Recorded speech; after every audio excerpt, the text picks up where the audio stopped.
창세기 35장 16절에서 29절까지 말씀.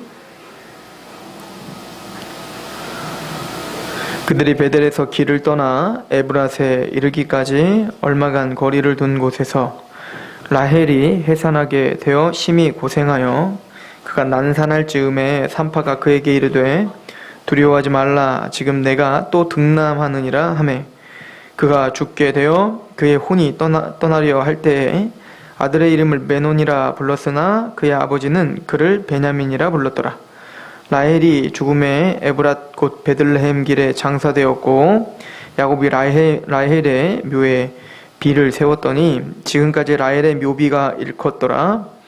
이스라엘이 다시 길을 떠나 에델 망대를 지나 장막을 쳤더라. 이스라엘이 그 땅에 거주할 때에 르우벤이 가서 그 아버지의 첩 빌하와 동침하매 이스라엘이 이를 들었더라. 야곱의 아들은 12이라. 레아의 아들은 야곱의 장자 르우벤과 그 다음 시므온과 레위와 유다와 이사갈과 스불론이요, 라헬의 아들들은 요셉과 베냐민이며 라헬의 여종 빌하의 아들들은 단과 납달리요, 레아의 여종 실바의 아들들은 갓과 아셀이니 이들은 야곱의 아들들이요, 밧단 아람에서 그에게 낳은 자더라. 야곱이 기럇 아르바의 마므레로 가서 그의 아버지 이삭에게 이르렀으니 기럇 아르바는 곧 아브라함과 이삭이 거류하던 헤브론이더라. 이삭의 나이가 180세라. 이삭의 나이가 많고 늙어 기운이 다함에 죽어 자기 열조에게로 돌아가니 그의 아들 에서와 야곱이 그를 장사하였더라. 아멘.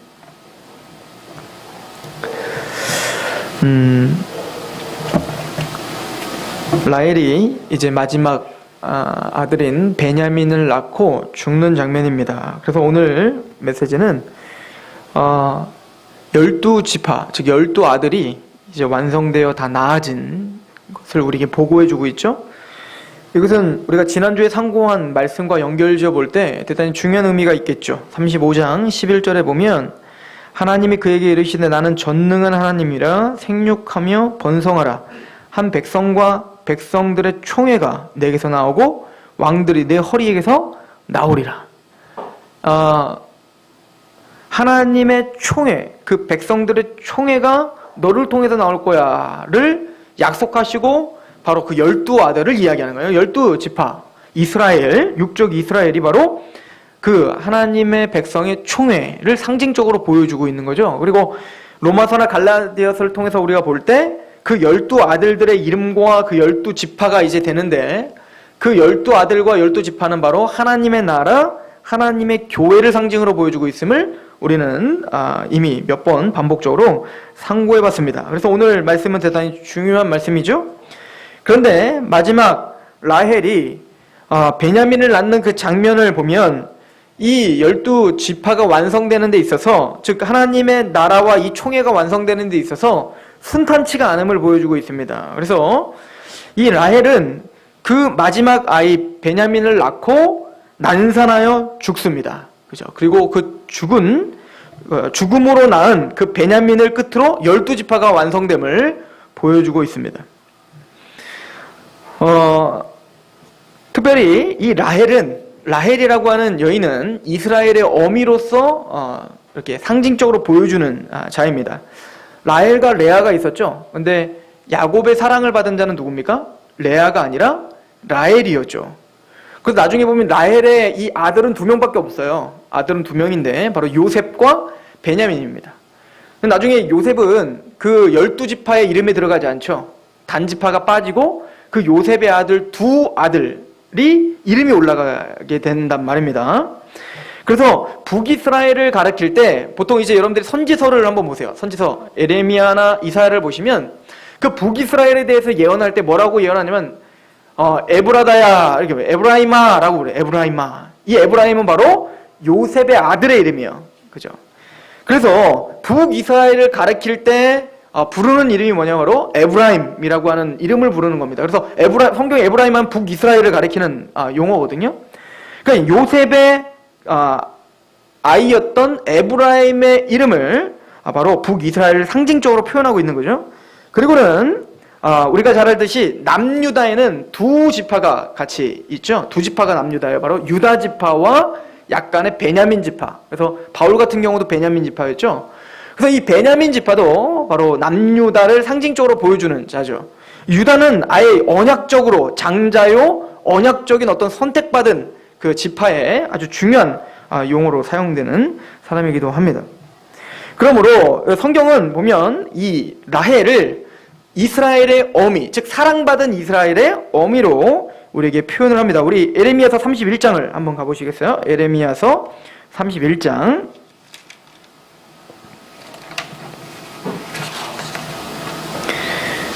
자, 에레미야 31장 우리 15절부터 한번 보도록 하겠습니다.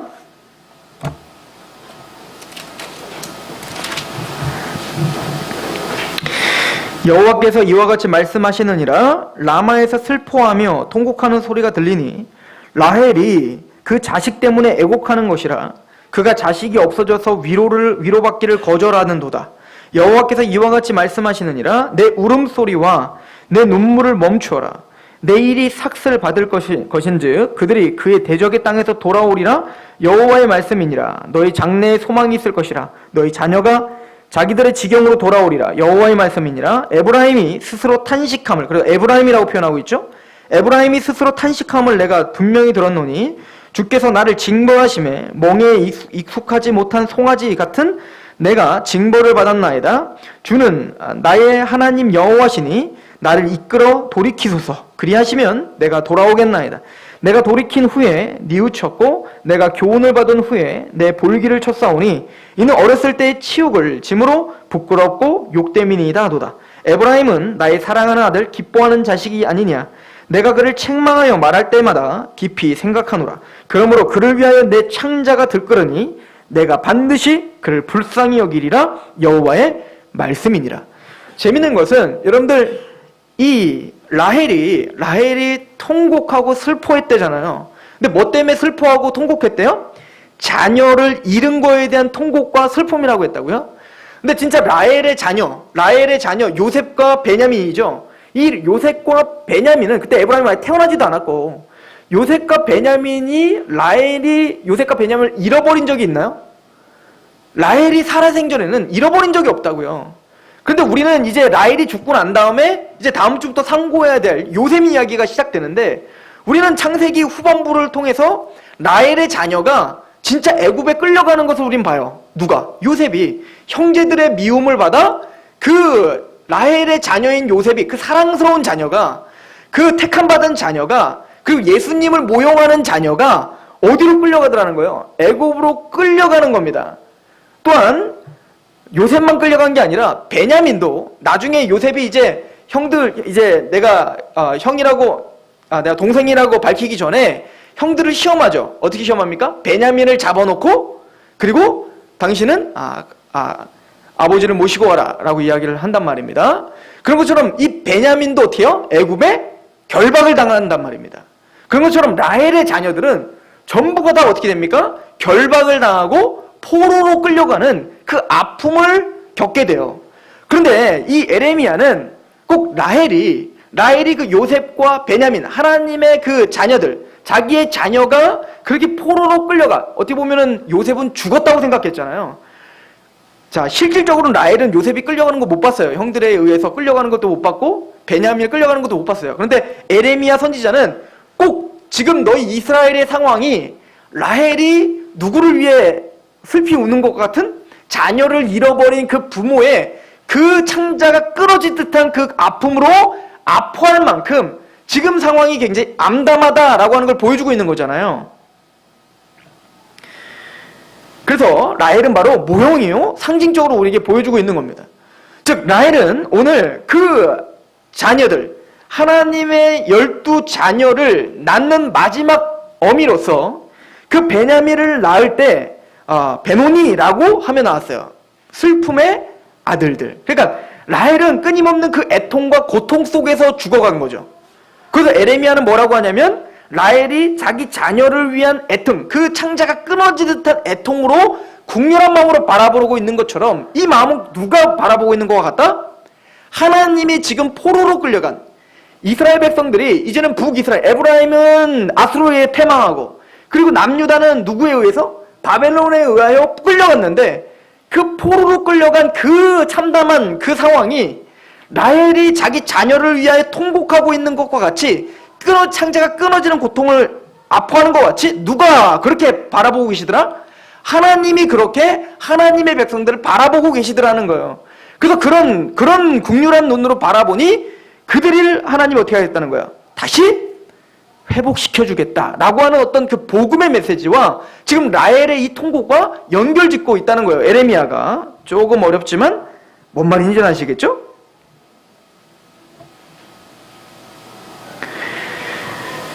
그리고는 재밌는 건 이 라헬이 고통 중에 죽습니다. 슬픔의 아들이다 라고 죽었어요. 그리고 장사를 치릅니다. 그곳이 어디죠?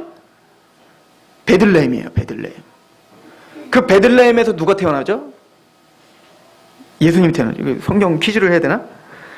미가서 5장 2절에 예언이 되어 있습니다. 베들레헴 에브라다야, 베들레헴 에브라다야, 너는 유다 족속 중에 작을지라도 이스라엘을 다스릴 자가 거기에서 내게서 내게로 나올 것이라. 그의 근본은 상고의 영혼에 있느니라. 그러니까 그 12지파의 마지막 베냐민을 낳고 슬픔의 아들이다 라고 하고 죽은 그 고통 중에 죽은 라헬이 죽은 그곳에서 하나님이 에레미야에게 약속하듯이 그 고통을 들었던 하나님은 긍휼한 마음으로 그 라헬의 심정으로 이스라엘 백성들을 기억하셔서 드디어 그 라헬이 고통 중에 죽은 베들레헴에서 누가 태어나게 하시더라? 바로 그 구원, 이스라엘을 진짜 구원시켜 주실 약속의 그 씨, 그 자손, 그 하나님의 메시아를 그 베들레헴에서 태어나게 하시기로 작정하신 거예요. 그리고 마태복음 2장 6절에 이것이 이루어졌음을 설명하죠. 또 유다 땅 베들레헴아, 너는 유대 고을 중에서 가장 작지 아니하도다. 내게서 한 다스리는 자가 나와서 내 백성이 이스라엘의 목자가 되리라 하신 그분이 바로 누구라는 거예요? 바로 예수님이셨다 라고 하는 거죠. 또한 베들레헴의 뜻이 뭐라고 했죠? 반복적으로 우리 들어서 알죠? 떡집이라고 했죠. 즉 우리에게 생명을 주는 떡, 우리에게 생명을 주는 이스라엘 백성들이 광야에서 만나를 통해서 그들이 생명을 유지했지만 이제는 내가 너에게 줄 떡은 그 모세가 준 그 떡이 아니야. 오병이어가 아니라고. 그 떡이 아니라 바로 내 육체다 라고 하는 거예요. 내가 너희를 위해 죽고 그 내 육체를 너희가 먹어야 된다. 믿음으로 먹을 때, 그리고 내가 희생당하고 그 십자가 부활이 너희에게 먹혀질 때, 믿음으로 먹여질 때 너희에게는 생명이 주어진다. 그리고 너희에게 내가 왕이 될 것이다. 이것이 바로 복음인 거예요. 바로 그 라헬의 죽음 위에 바로 예수 그리스도, 그 구원의 씨가 거기서 태어난 거죠. 우리가 이렇게 보시면 돼요. 이따가도 우리가 결론적으로 보겠지만 라헬과 그 사라와 리브가와 같은 그 언약의 라인에 있는 그 어머니들, 이 어머니들은 다 교회를 상징을 합니다. 그래서 여러분들 계시록에 보면, 계시록 12장에 보면 복음에 대한 이야기를 하는데 참 재미있으면서도 어려운 부분이 나와요. 거기 보면 우리 가봅시다. 계시록 12장.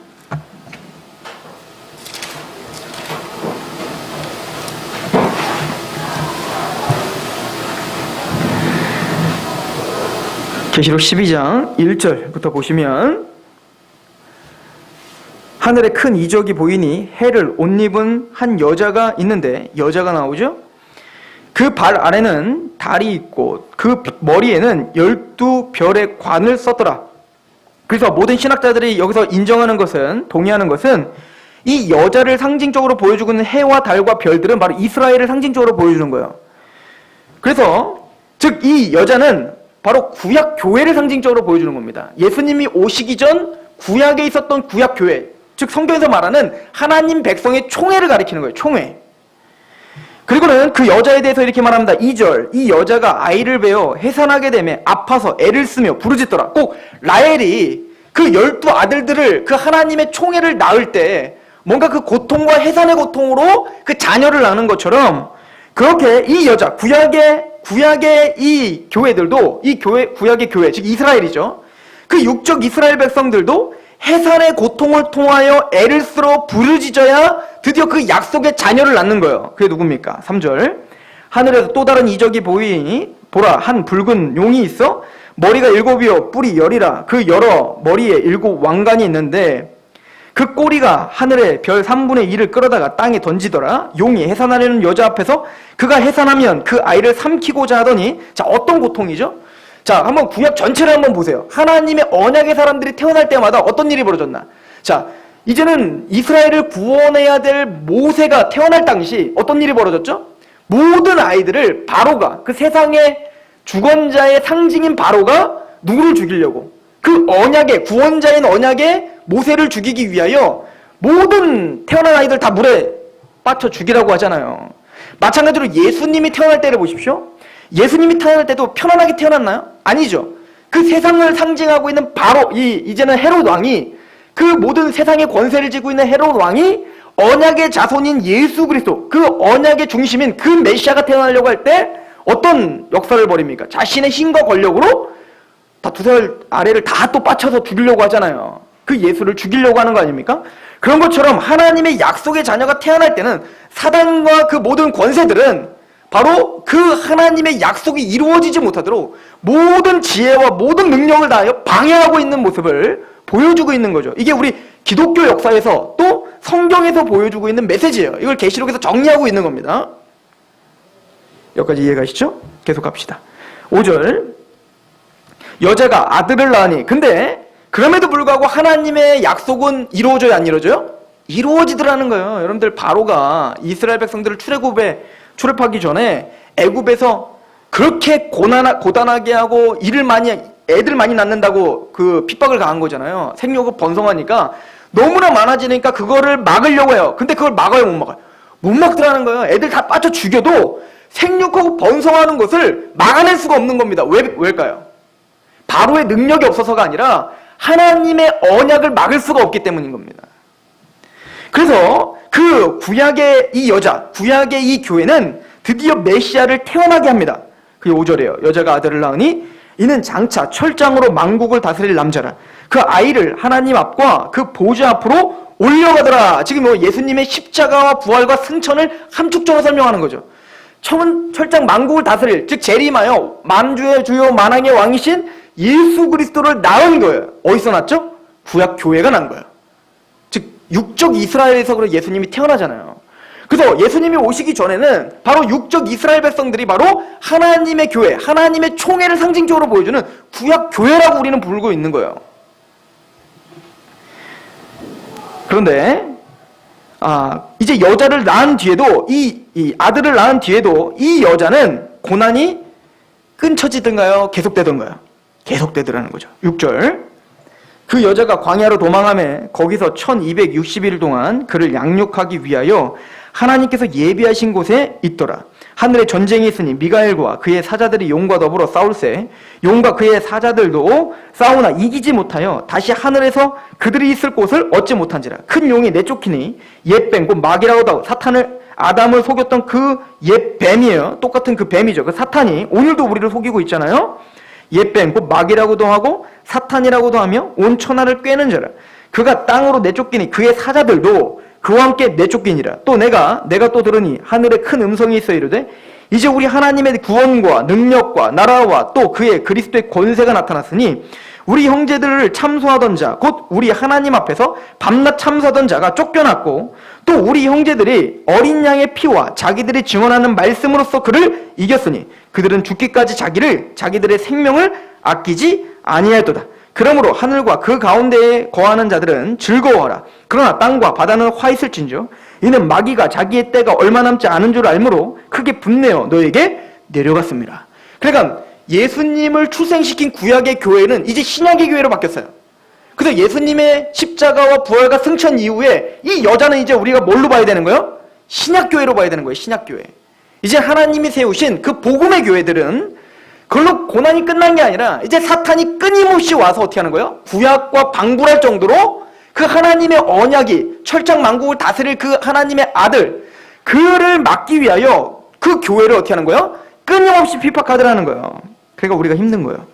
자, 13절 보세요. 용이 자기가 땅으로 내쫓긴 것을 보고 남자를 낳은 여자가 여자를 박해하는지라. 그래서 박해하죠. 그 여자가 큰 독소리에 두 날개를 받아 광야 자기 곳으로 날아가 거기서 그 뱀의 낯을 피하여 한 때와 두 때와 반 때를 양육받음에 여자의 뒤에서 뱀이 그 입으로 물을 강같이 토하여 여자를 물에 떠내려가게 하려 하되 땅이 여자를 도와 그 입을 벌려 용의 입에서 토한 강물을 삼키니라. 그러나 사탄은 가진 모든 능력과 지혜로 자기의 모든 역량을 다하여 교회를 핍박하고 죽이려고 하지만 하나님 그 땅들을 통하여서 어떻게 해요? 보호하고 계시는 걸 보이죠. 그게 바로 우리가 살고 있는 이 현실인 거예요.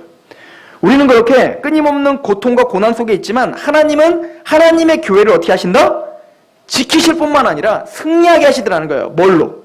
아까 윗절을 좀 보시면 11절 같이 한번 읽어봅시다. 10절 11절 시작. 내가 또 들으니 하늘에 큰 음성이 있어 이르되 이제 우리 하나님의 구원과 능력과 나라와 또 그의 그리스도의 권세가 나타났으니 우리 형제들을 참소하던 자 곧 우리 하나님 앞에서 밤낮 참소하던 자가 쫓겨났고. 이거는 이미 끝난 거예요. 예수님이 십자가 부활 사건을 통해서 이미 누구를 끝내버렸다? 사단의 모든 권세를 끝내고 내쫓았단 말이야. 이미 하늘의 전쟁은 끝났어요. 또 전쟁이 있는 게 아니에요. 예수님의 십자가 부활로 이미 그 사단의 머리는 박살이 났단 말입니다. 그런데 박살이 난 사탄은 그대로 멈추지 않고 다시 땅으로 내려가 누구를 핍박해요? 마지막으로? 교회를 마지막 발악으로 핍박하는 시대에 우리는 살고 있는 거예요, 지금. 그러나 하나님은 우리에게 말씀하는 겁니다. 11절에 또 우리 형제들이 어린 양의 피와 이미 죽으신 예수 그리스도의 피, 그 복음이죠. 피와 자기들이 증언하는 말씀 뭐죠? 복음이에요. 그 예수 그리스도의 십자가의 어린 양의 피와 그 이야기, 그 증거의 말씀인 복음, 이 복음의 말씀으로 그를 어떻게 한다? 이긴다는 거예요. 예수님이 이기신 것처럼 우리는 그런 고통과 박해 속에 살았지만 우리는 그들을 어떻게 할 것이다? 이긴다는 거예요. 뭘로? 여러분들의 능력으로? 아니요. 예수님의 어린 양의 피와 그를 증언하는 말씀, 복음이 우리를 승리하게 하신다. 이것이 계시록이 구약과 신약 전체를 아우르는 그 구속사의 여정, 그리고 어떻게 결론 내려지는지를 지금 우리에게 그림처럼 보여주고 있는 겁니다. 재미있죠? 구약교회의 상징인 라헬은 고통스럽습니다. 그래서 그의 입에서 토로한 건 뭐죠? 슬픔의 아들이다. 슬픔밖에 없는 거예요. 고통인 겁니다. 고난인 겁니다. 그런데 이삭은 재미있게 이거를 딱 받아서 베노니라고 불렀는데 이 베노니라는 이 이름을 이삭은 뭘로 바꿔서 불러요? 베냐민이다 라고 부른다고요. 이 베냐민이라는 뜻은 뭐죠? 오른손의 아들이에요. 능력의 아들입니다. 승리의 아들이죠. 지금 어찌 보면 계시록 12장이 그 얘기를 하고 있는 거예요. 어찌 보면 슬픔의 아들이죠. 그런데 그 메시아는 슬픔의 아들로 태어나는 것 같지만 그래서 정말로 십자가에 죽고 처량하게 끌려가 조롱을 당하지만 그는 마침내 어떻게 하더라는 거예요? 부활하시고 승천하시어 만왕의 왕이요 만주가 되어주시고 마침내는 교회들까지도 승리하게는 오른손의 아들이 되셨죠. 이 이야기는 바로 예수님의 이야기일 뿐만 아니라 우리 구원받은 교회의 스토리인 거예요. 재밌죠? 성경은 항상 이렇게 돼 있는데 여러분들 아브라함이 걸어다녔던 그 지역들, 그 지역을 야곱이 또 동일한 삶을 사는 거 아십니까? 또 야곱이 그렇게 살았던 그 삶을 모세가 또 그렇게 살고 있는 거 아십니까? 근데 또 모세가 살았던 그 모든 삶을 이스라엘이라고 하는 한 민족이 또 그렇게 살고 있는 거 아십니까? 우리가 알고 있는 출애굽 여정이 바로 그들이 살았던 여정들인 거예요. 또 그 출애굽 여정이 예수님이 그렇게 동일하게 사셨던 거 아십니까? 예수님이 가나안 땅에 사셨다가 애굽에 잠깐 가셨다가 세례를 받으시고 다시 가나안 땅에 오시고 그리고 시험을 당하시고 그리고 어떻게 합니까? 승리하시고. 이해가세요? 즉 이 성경에 나오는 이 인생의 스토리, 이 구속사의 스토리는 아브라함과 이삭과 야곱과 모세와 이스라엘과 예수님과 그리고 우리에게 동일한 스토리로 주님 반복적으로 우리에게 구속사를 설명해주고 계시는 거예요. 즉 우리의 삶은 여전히 베논입니다. 즉 슬픔의 아들처럼 보이지만 그것은 뭡니까? 다시 하나님은 능력의 아들, 오른손의 아들로 바꾸시는 능력이 그 은혜가 하나님의 구속 가운데 있다는 거예요. 그거 누가 하시겠다는 거예요? 한 왕이 나오겠다는 거죠. 한 목자가 나오겠다는 거죠. 그래서 정말 그 한 목자, 한 왕, 다윗과 같은 한 왕이 정말 그 예언대로 구약 교회에서 나오셨죠. 이 얘기를 마태복음 1장에 하고 있는 거예요. 아브라함과 다윗의 세계라, 그래서 예수 그리스도의 세계라고. 아브라함과 다윗의 족보 이야기가 그 얘기인 거예요. 바로 구약 교회에서 누가 나왔다?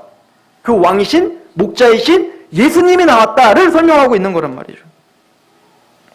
그러므로 라헬 이야기는 단순히 몇천 년 전에 살았던 라헬의 이야기가 아니라 바로 저와 여러분들의 이야기인 겁니다. 교회의 이야기인 거예요.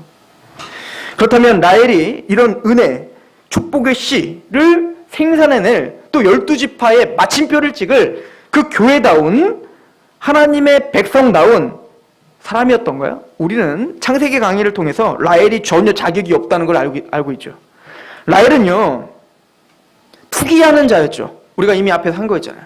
얼마나 탐심이 많고 투기가 많으면, 아니 야곱한테 사실은 사랑받았으면 그 언니에 대해서 좀 불쌍히 여기고 국률이 여겨야 되는 거 아니에요? 오른뺨 때리면 왼뺨 돌려대야 되는데? 그런데 이 라헬은 그러지 못하는 여인이에요. 어찌하든 그 언니를 더 짓누르고 내가 갖고 있는 특권을 어찌하든 샤바샤바 야곱한테 얘기해서 야곱이 어쨌든 레아를 미워하도록 만들려고 했던 투기하는 여인이었다고요. 더 나아가 이 라헬은 나중에 라반네 집에서 도망갈 때 뭘 훔쳐가죠?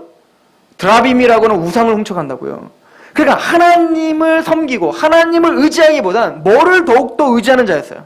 우상을 의지했던 자였다고요. 전혀 하나님의 언약에 걸맞는 여인이 아니었단 말입니다. 그렇다면 이 라헬이 어떻게 해서 이렇게 언약의 씨를 생산해내는 그 언약의 족보의 어미로서 들어가게 됐습니까? 어떻게 교회라는 칭함을 받은 겁니까? 이유는 딱 하나죠. 언약의 사람 야곱이 누구를 사랑한 거예요? 라헬을 사랑한 거예요. 그래서 라헬을 선택한 거죠. 그거 외에는 답이 없는 겁니다. 성경에 나오는 특별히 예수님의 족보 중에 여자의 이름이 몇이 들어가는데 그 여인들이 모두가 다 그런 유의 여자들이죠. 창녀였고 이방인이었고 그죠? 모압 여인이었고 또 창녀였고 라합 같은 경우는 창녀였고 또 라헬 같은 경우는 우리가 창세기 강의를 본 것처럼 그렇게 우상을 더 의지했던 전혀 하나님의 언약의 라인에 있을 만한 자격이 안 되는 여인이었고 그런데 이 모든 사람들은 다 뭐예요? 유다의 택함을 받고 야곱의 택함을 받고 다 뭔가 하나님의 언약의 라인에 있는 그 왕의 반열에 있는 사람들이 전적인 선택과 사랑으로 그를 선택했더라는 거예요. 이것이 성경이 우리에게 보여주는 위대한 은혜에 대한 스토리입니다. 우리 룻기를 한번 잠깐 보시겠어요? 룻기.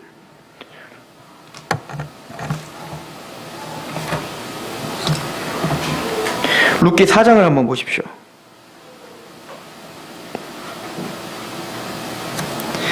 이런 비슷한 이야기가 룻기에도 나와 있죠. 자, 룻은 모압 여인이었습니다. 그 당시에 유대인들이 보기에는 개만치도 못한 여인입니다. 왜냐면 유대인이 아닌 사람은 이제는 더러운 여인인 거예요. 그런데 그 모압 여인인 룻이 이제는 유대 땅에 옵니다. 우리 룻기 4장이죠. 4장 10절부터 제가 한번 볼게요.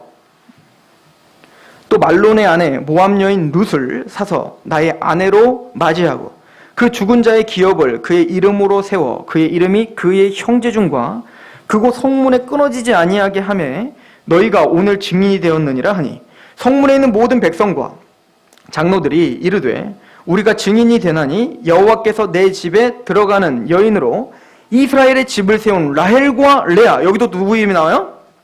라헬과 레아가 아주 대표적으로 또 설명이 되어져 있죠.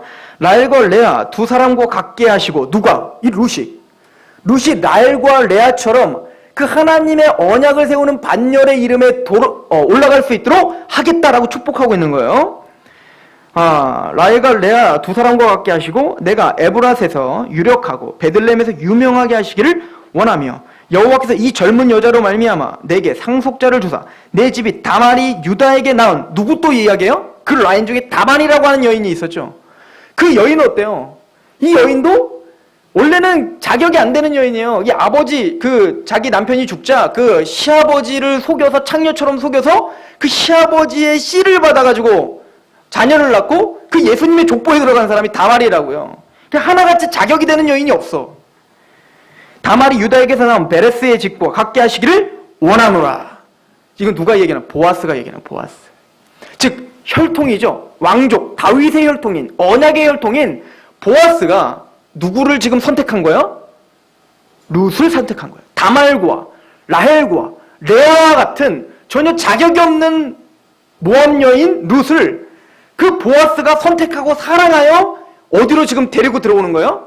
언약의 반열로, 메시아의 반열로 데리고 들어가는 모습을 보여준 거예요. 저와 여러분들은 바로 이 여인들과 같이 자격이 안 되는 사람들이에요. 그런데 우리가 왜 언약의 자손이고 아브라함의 자손이고 왜 우리가 예수 그리스도의 반열입니까?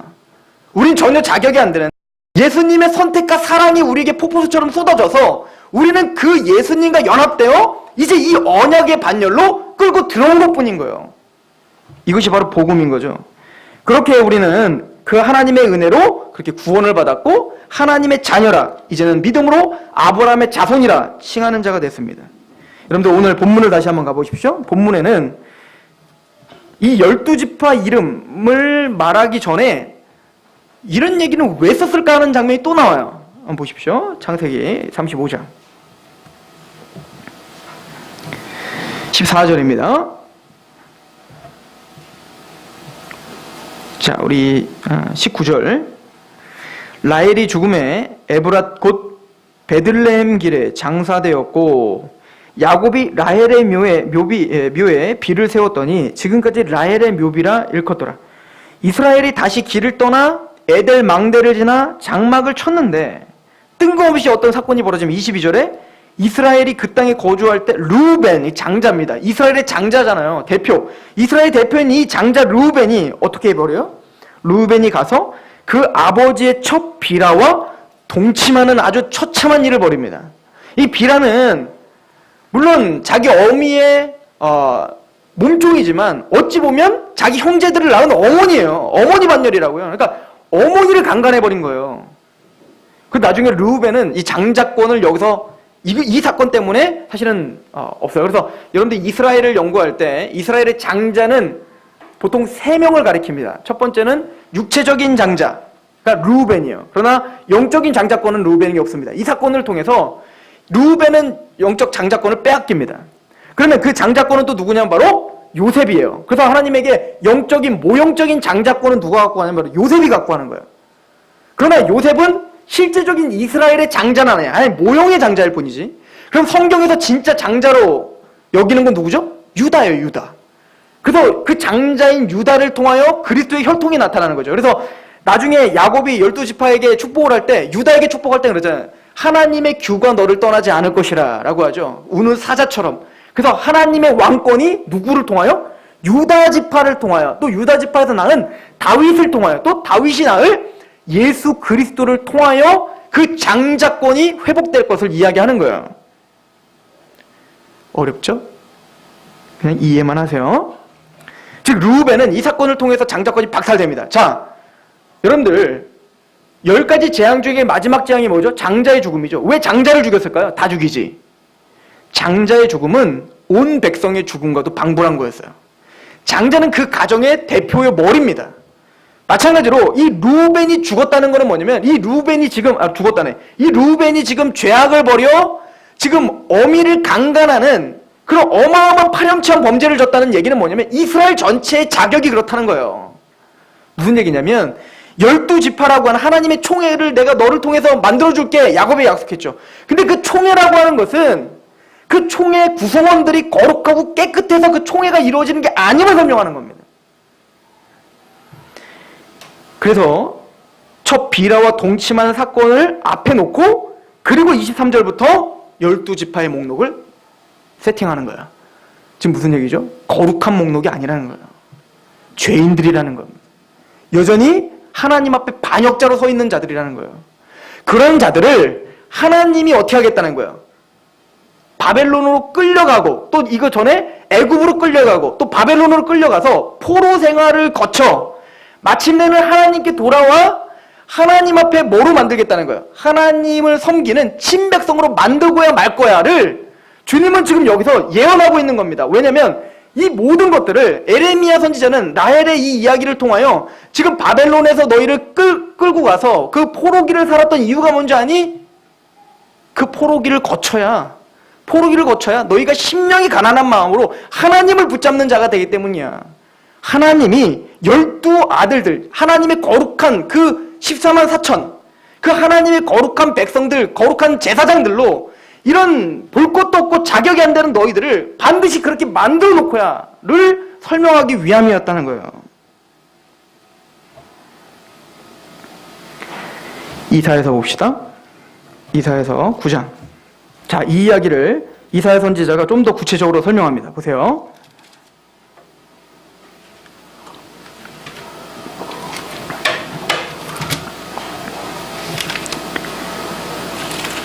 이사야서 9장 6절부터 7절인데요. 자, 보십시오. 자, 2절부터 볼게요. 흑암에 행하던 백성이 큰 빛을 보고 사망의 그늘진 땅에 거주하던 자에게 빛이 비추도다. 지금 12아들들은 루벤에서 말한 것처럼 흑암에 앉은 자들입니다. 그죠? 사망에 앉은 자들입니다. 저주받게 합당한 자들이죠. 근데 그들에게 뭐가 비칠 거예요? 빛이 비출 겁니다.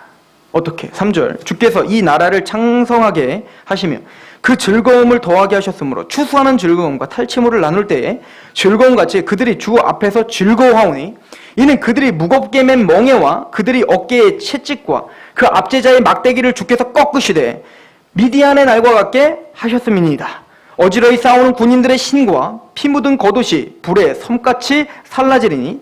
자, 어떻게? 그럼 어떻게 빛이 비추게 하여 그 포로된, 그래서 라헬이 자기 자녀들을 생각할 때 창자 끊어지는 고통으로 바라보고 있는 상황인데 하나님이 그들을 그럼 어떻게 건져서 하나님의 친백성으로 만드실 것인가? 이게 6절이죠. 이는 한 아기가 우리에게 낳고 한 아들을 우리에게 주신 바 되었는데 그의 어깨에는 정사를 메었고 그의 이름은 기묘자라 모사라 전능하신 하나님이라 영존하는 아버지라 평강의 왕이라 할 것임이라. 그 정사와 평강의 더함이 무궁하며 또 다윗의 왕자와 그의 나라에 군림하여 그 나라를 굳게 세우고 지금 이후로 영원히 정의와 공의로 그것을 보존하실 것이라. 만군의 여호와의 열심히 이를 이루리라. 하나님의 열심히 반드시 이루고야 만다는 거죠. 여러분들의 구원의 완성과 이 교회의 완성, 14만 4천이 꽉 차서 이제는 거룩한 제사장들이 되어 이제 만만이여 천천인 자가 오직 하나님께만 영광을 돌리는 그날, 모든 면리관을 하나님께만 내려놓는 그날, 그럼 바로 하나님의 열심히 이루고 계시고 계획하고 이루시고 완성시키실 거라는 거예요. 우리는 그 구속사의 타임테이블에 거의 막바지에 와 있는 자들인 거죠. 이미 구약 시대도 끝났고 그 구약의 예언이 예수 그리스도 한 왕이 이 땅에 오셨고 그 왕을 통하여 새로운 신약의 교회가 시작됐고 사탄은 끊임없이 고통과 핍박을 가하고 있지만 마침내는 주님이 이 교회를 승리하시고야 말 거예요. 우리는 그 시점에 살고 있는 것입니다. 이제 승리만이 남았어요. 이제 역사의 끝이 다가오고 있다는 얘기입니다. 이 모든 열심은 바로 하나님이 부르시는 열심이요 하나님의 은혜로 이루어질 것입니다. 계시록 7장을 보며 오늘 말씀을 마무리합시다. 계시록 7장. 주님은 그래서 이렇게 설명을 합니다. 1절부터 보겠습니다. 계시록 7장 1절. 이 일 후에 내가 내 천사와 내 땅 내 모퉁이에 선 것을 보니 땅의 사방의 바람을 붙잡아 바람으로 하여금 땅에나 바다에나 각종 나무에 불지 못하게 하더라. 또 봄에 다른 천사가 살아계신 하나님의 인을 가지고 해 돋는 데로부터 올라와서 땅과 바다를 해롭게 할 권세를 받은 내 천사를 향하여 큰 소리로 외쳐 이르되 우리가 우리 하나님의 종들의 이마에 인치기까지 땅이나 바다나 나무들을 해하지 말라 하더라. 왜 종말이 안 오죠? 아직 택함받고 구원받을 자가 남아있기 때문에 우리는 호흡이 달려있는 거예요. 내가 인침을 받은 자의 수를 들으니 이스라엘 자손의 각 지파 중에서 인침을 받은 자들의 14만 4천이니 유다 지파 중에서 인침을 받은 자가 1만 2천이요 루벤 지파의 1만 2천이요 갓 지파 중에 1만 2천이요 아셀 지파 중에 1만 2천이요 납달리 지파 중에 1만 2천이요 느므나세 지파 중에 1만 2천이요 시므온 지파 중에 1만 2천이요 레위 지파 중에 1만 2천이요 이사갈 지파 중에 1만 2천이요 스불론 지파 중에 1만 2천이요 요셉 지파 중에 1만 2천이요 베냐민 지파 중에 인침 받은 자가 1만 2천이라. 이 일 후에 내가 보니 각 나라와 족속과 백성과 방언에서 아무도 능히 셀 수 없는 큰 무리가 나와 흰옷을 입고 종려가지를 들고 보좌 앞에 어린 양 앞에 서서 큰 소리로 외쳐 이르되 구원하심이 보좌에 앉으신 우리 하나님과 어린 양에 있도다 하니 모든 천사가 보좌와 장로들과 내 생물들의 주위에 서서 있다가 보좌 앞에 엎드려 얼굴을 대고 하나님께 경배하여 이르되 아멘 찬송과 영광과 지혜와 감사와 존귀와 권능과 힘이 우리 하나님께 세세토록 있도다 할지어다 아멘 하더라.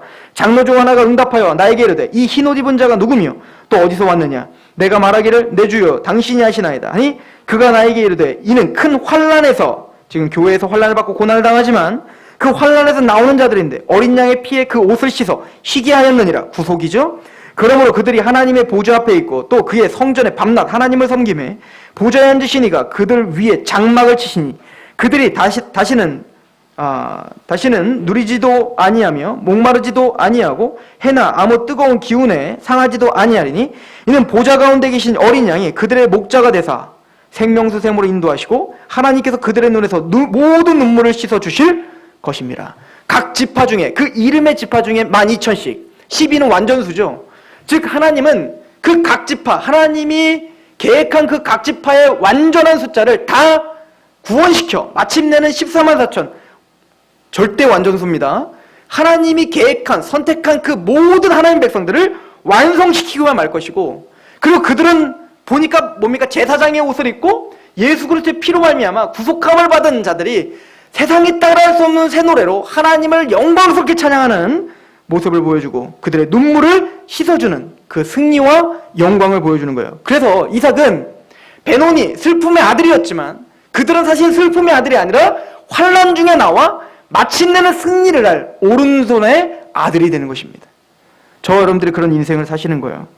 우리는 세상이 볼 때는 조롱받는 자요, 핍박받는 자요, 고난받는 자들이지만 그 환난을 통과하여 예수 그리스도의 옷을 입은 거룩한 제사장들로 마땅히 하나님은 우리를 오른손의 아들들로 그렇게 구속시키시고 완성시키시며 우리를 영화롭게 만드실 것입니다. 오늘 이 말씀은 바로 그런 교회의 영광스러움과 그 영광스러운 교회를 만드시는 여호와의 열심과 복음의 은혜를 설명하고 있음을 믿으시고 일주일도 승리하시며 그 타임테이블 중에 우리는 막바지에 이제 승리를 바라보는 그런 자들입니다. 주여 속히 오시옵소서 고백하는 저 여러분 되길 축원합니다. 기도하겠습니다. 하나님, 라헬의 고통을 들었습니다. 12 아들들의 자격되지 않음을 보았습니다.